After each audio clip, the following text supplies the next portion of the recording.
5 विधायकों का कम होना सरकार के समर्थन से ये प्रूव कर देता है कि आज सिंपल मेजॉरिटी के आंकड़े से सरकार बाहर है। मुझे बड़ी खुशी होती है कि 4 कैंडिडेट हिसार लोकसभा में अपने आप को चौधरी देवीलाल का अनुयायी बना, मगर कोई उन तीनों से पूछने का काम करे कि क्या आज से 10 साल पहले कभी उनने चौधरी देवीलाल जी को याद भी करने का काम किया था?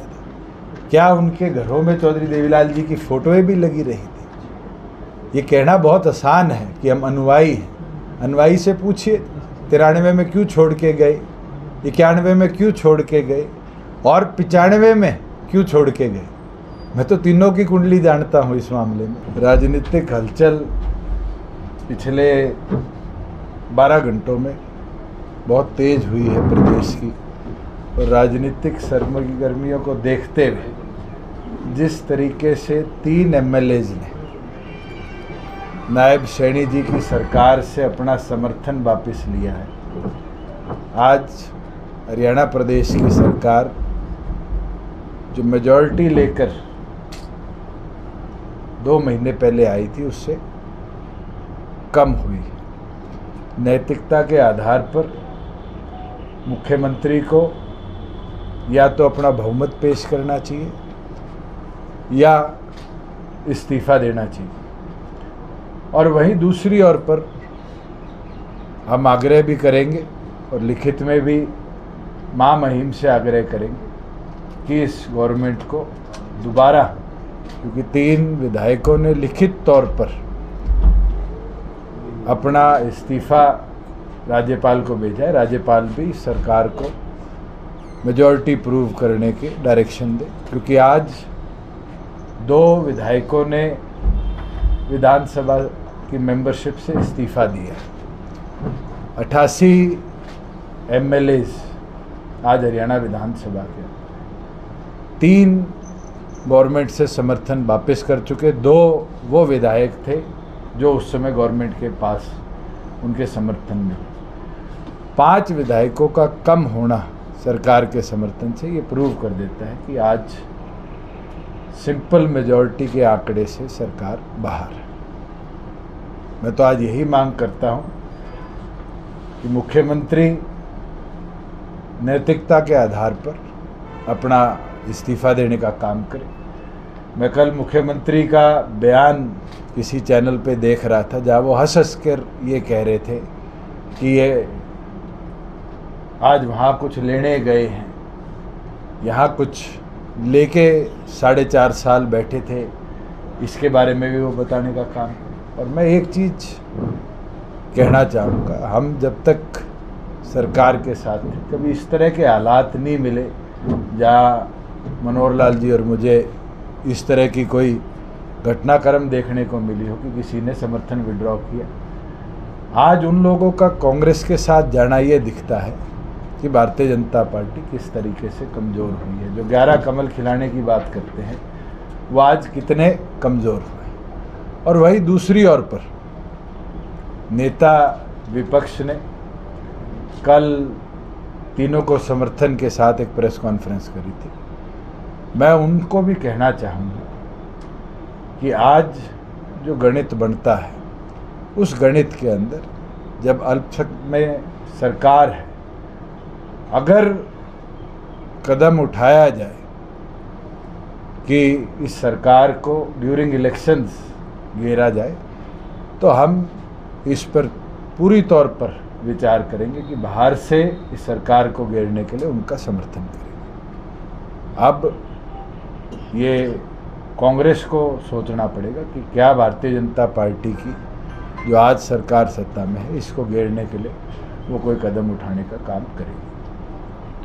डीजीपी के भी विधायक 5 विधायक उनके साथ ऐसा दावा कर रहे हैं। जब तक विप की ताकत है और जब तक नंबर्स हमारे पास हैं, वोट तो सबको विप के आदेश अनुसार करना पड़ेगा। और इसका विवरण तो आपने मेरे ख्याल से जब इस सरकार का गठन हुआ था उस दिन देख लिया था। तो उस दिन भी हम तो पूरी तौर पर स्पष्ट है कि इस सरकार को गिरने के लिए कदम उठाए। लेकिन खुले तौर पर वो कार्यक्रमों में जा रहे हैं, जोगीराम शाह की ऑलरेडी बात- नोटिस इशू किया गया है, एक प्रोसीजर है विधानसभा का जिसके अंदर नोटिस इशू कर पहले जवाब मांगा जाता है। अगर जवाब ना दिया जाए तो फिर स्पीकर को लिखित में उनकी सदस्यता रद्द करने के लिए कदम उठाने के लिए कितनों कहा को जा नोटिस- सकता है। कितनों को नोटिस जारी किया? 3 विधायकों को इशू किया गया है और तीनों ने अभी तक कोई रिटर्न रिप्लाई नहीं किया। उनकी विजुअल्स भी हैं, उनकी पिक्चर्स भी हैं, उनके पोस्टर्स भी हैं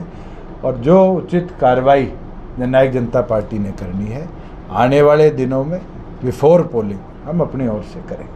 क्या ऐसा कोई अंदेशा है कि कोई डिफेक्शन हो सकता है, करवा सकती है बीजेपी अपनी पार्टी? अगर कोई इस्तीफा देता है तो उसके ऊपर है। पार्टी विरोधी गतिविधि का रिकॉर्ड आज हमारे पास है और पार्टी विरोधी गतिविधि के अंदर जिसने भाग लिया है उसके विरुद्ध एक कानून है और उस कानून के तहत हम जल्दी स्पीकर को भी मिलेंगे और उनसे आग्रह करेंगे कि इनके खिलाफ कार्रवाई। कौन से विधायक हैं? आप वो हम पे छोड़ दें। जिस बीजेपी तरह ये कह रही है कि जिस तरह से 6 बीजेपी का कल्चर है वो प्रोसेस में ही आपको लगता नहीं 6 महीने निकाल देंगे? इसके अंदर प्रोसेस में हमारे पास हाई कोर्ट का भी रास्ता है और हाई कोर्ट और सुप्रीम कोर्ट ने निरंतर डायरेक्शंस दिए हैं, चाहे हिमाचल का केस हो चाहे महाराष्ट्र का केस हो, कि टाइम बाउंड मैनर के अंदर लेजिस्लेटिव बिजनेस को पूरा करने के कार्य को विधानसभा को करना पड़ेगा। बीजेपी कह रही है सर कि मार्च में अविश्वास प्रस्ताव लाए थे जो गिर गया था, तो 6 महीने में आने अविश्वास प्रस्ताव भारतीय जनता पार्टी की पिछली सरकार के विरुद्ध था।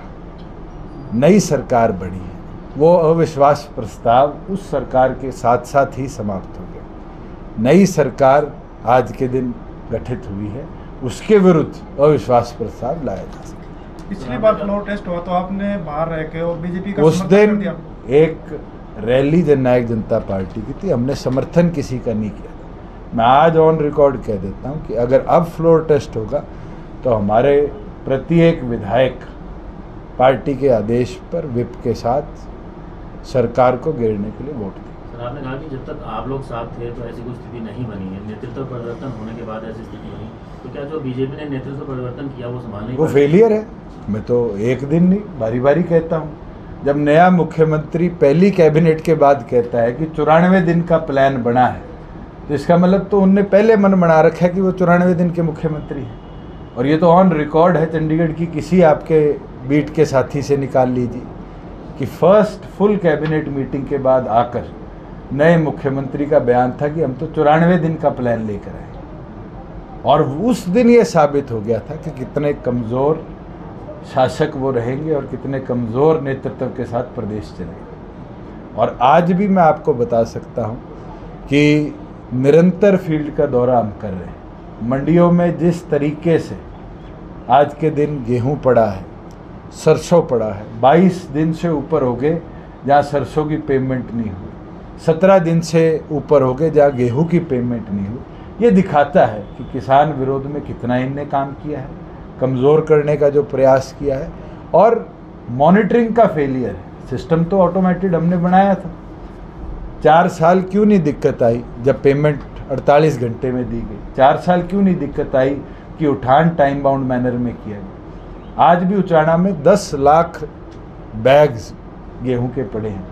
तो ये फेलियर दिखता है कि मॉनिटरिंग नहीं है और मॉनिटरिंग ना होने की वजह से इस तरह की दिक्कत फार्मर्स को। कल के घटनाक्रम से लोकसभा चुनाव पे कितना असर देखते हैं? कि बहुत असर है और जनता का मूड भी बदला है। और मैं तो फिर दोबारा कहूँगा कि जो गर्मी में पारी है, चाबी की बारी है। और जिस तरीके से श्रीमती नैना चौटाला जी के नामांकन में हिसार की जनता ने जोश दिखाया है, ये दिखाता है कि हिसार दोबारा हरियाणा की आवाज़ को चुनेगा और हरियाणा की आवाज़ को पार्लियामेंट में जगह देगा। और इस राष्ट्रीय सोच को जो बारी बारी लाया जाता है, जो हरियाणा की आवाज़ को दबा देती है, गूंगे बहरे सांसद पार्लियामेंट में भेजती है, कहीं ना कहीं उनको जवाब देने का समय आ चुका। अल्पमत में बेशक है लेकिन कोई तरह की कोई दिक्कत नहीं है। चलो मुख्यमंत्री ये तो मान गए कि आज वो कमज़ोर हो चुके, और ये कमज़ोरी मानने वाला मुख्यमंत्री मुझे लगता है नैतिक आधार पर प्रदेश का नेतृत्व करने लायक नहीं है। कल बीजेपी कह रहे थे मोदी साहब आएंगे तो लहर आएगी हरियाणा में। 400 की बात करते थे, पिछले 12-13 दिनों से तो छोड़ गए। वो लहर कहाँ गई? आज तो मंगलसूत्र की बात होती है। और वो दोनों लोग मंगलसूत्र की बात कर रहे हैं जिनके शायद घर में भी सदस्य ना हो जो मंगलसूत्र पहनता।